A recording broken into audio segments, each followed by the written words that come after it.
I thought catering was the best course for me after school because I've always had a keen interest in catering.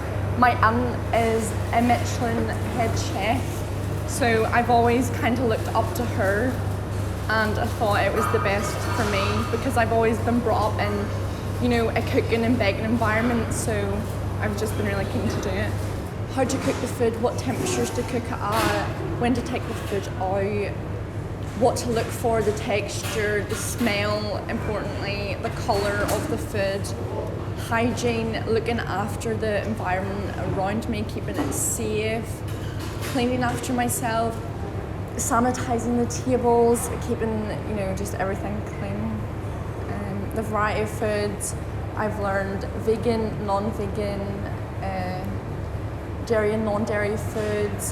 When I'm finished studying at the Tech, I would like to have a job at a restaurant, be able to gain more skills, more experience, start my own business, my own restaurant, have people come round. If that's successful, then hopefully I'd be able to move around like different parts of the world and start different restaurants.